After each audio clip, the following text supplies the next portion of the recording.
안녕하세요. 대팔이닷컴의 대팔입니다. 중국 수입 배대지 LCL 가격, 사업자로 중국에서 물건을 수입할 때 LCL로 신청하면 되는 건가요? 예를 들어 국내에서 어쩌고저쩌고 10kg이고 5만원입니다. 이 사입 가격이 5만원이면은 만약에 판매가 목적이라면 좀 더 제품을 모아가지고 한 번에 통관하는 걸 추천드리고요.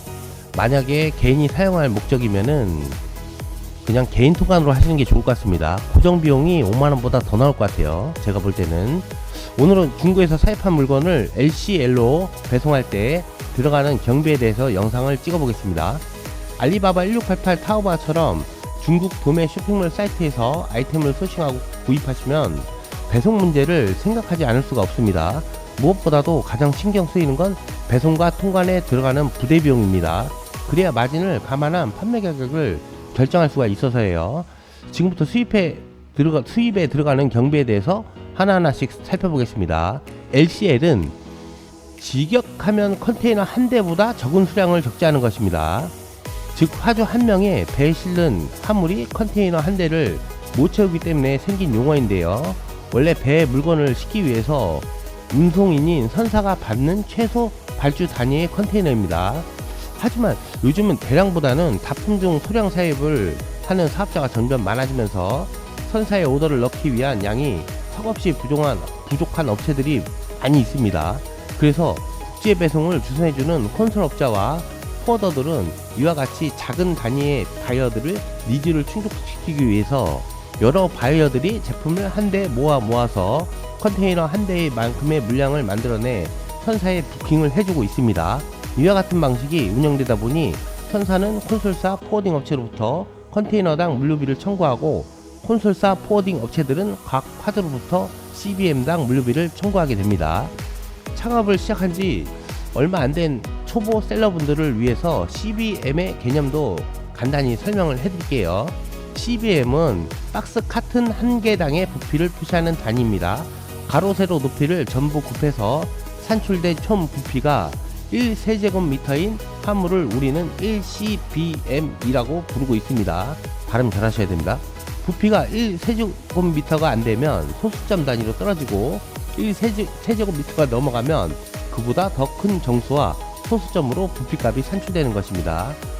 무슨 이야기를 하는지 알겠어. 그래서 LCL로 진행하면 회원비가 대체 얼마인데 이런게 좀 궁금하실 건데 바로 말씀드리겠습니다.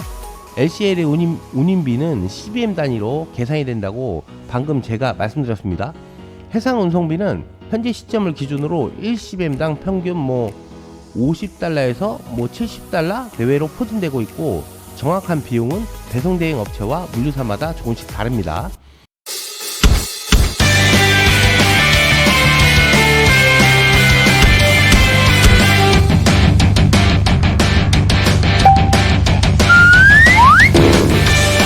배송 통관 절차에 들어가는 고정비에는 중국 아이템을 수입하면서 들어가는 비용은 제품 단가와 배송비만 있는 것이 아닙니다. 수입 대행 업체를 이용하시는 셀러라면은 당연히 대행 수수료도 지불해야 할 것이며 특수 포장이 필요한 제품이라면 팔레트나 뽁뽁이, 우드 패킹 등 여러가지 포장비, 원산지, 표기 작업비에 대한 지출도 필요합니다. 언급드린 항목은 내가 대행업체를 이용할지 여부에 따라서 특수 포장을 진행하는지의 여부에 달린 것이라서 선택적인 비용인데다가 업체마다 받는 금액도 천차만별이기 때문에 정확한 액수를 확인하려면 직접 견적을 받아보셔야 합니다. 그러나 이에 필수로 지출하거나 필요한 금액이 어느 정도 고정되어 있는 고정비가 존재합니다. 통관 수수료는 3만원대, 핸들링 차지라고 해서 포워딩 서류 비용은 2만원대, 원산지 CO 비용은 3, 4만원대 이렇게 좀 분포가 되어 있어요. 통관 수수료는 관세사가 화주를 대신해서 수입 신고를 해주고 통관이 전체적인 절차를 감독해주는 것에 대한 수수료입니다. 핸들링 차지는 콘솔사나 포워딩 업체가 운송을 위해 필요한 서류, BL이나 DO 등을 발급해주면서 받는 대행비입니다.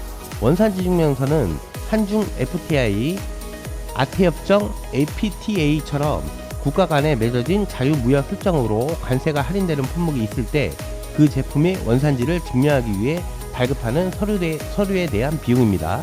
배송과 통관에 들어가는 세 가지 고정 경비는 협력하는 업체를 바꿔도 들어가는 비용은 크게 달라지지 않습니다. 평소에 중국에서 수입해오는 물량이 많으면 많을수록 금액을 조금 저렴하게 협의해 볼 여지는 남아 있습니다. 관세, 부가세, 국내 배송비가 또 고정 비용으로 발생합니다. 마지막으로 남아있는 금액은 세금과 국내 배송비입니다. 관세는 기본 관세 8%지만 협정 세율로 적용이 가능한 품목이라면 원산지 증명서류 CO를 발급하고 면제 또는 할인된 세율로 청구가 되고, 부가세는 항상 고정 10%입니다. 혹시 관세, 부가세 계산하는 방법을 모르시는 분들이 있을까봐 제가 좀 알려드려 볼게요. 관세는 제품값 더하기 해운비 곱하기 관세율입니다. 부가세는 제품값 더하기 해운비 더하기 관세 곱하기 부가세 10%입니다. 국내 배송비는 수입하는 제품의 부피, CBM, 박스수, 무게를 종합적으로 고려해서 운송 주선사 또는 택배사에서 실비로 계산합니다. 가끔 저에게 이런 질문을 하는 분들이 계십니다. 아니, 저번에 내륙 운송비라는 비용을 지불했는데 국내 배송비는 왜 또 청구되나요? 헷갈리시는 사장님들을 위해 한 번 더 정리해 드릴게요.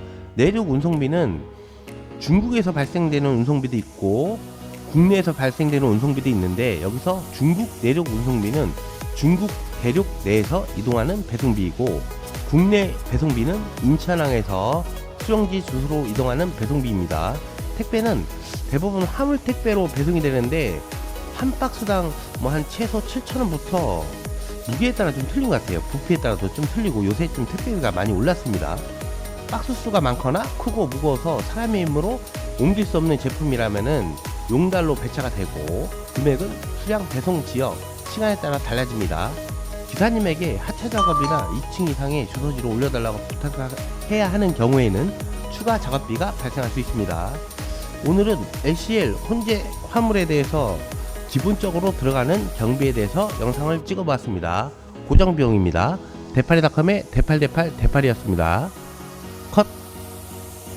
할 줄 알았지만 예전에 제가 영상 찍은 게 많이 있습니다. 고정 비용에 대해서 한번 검색을 해보시고 그 영상을 참고해 보시기 바랍니다.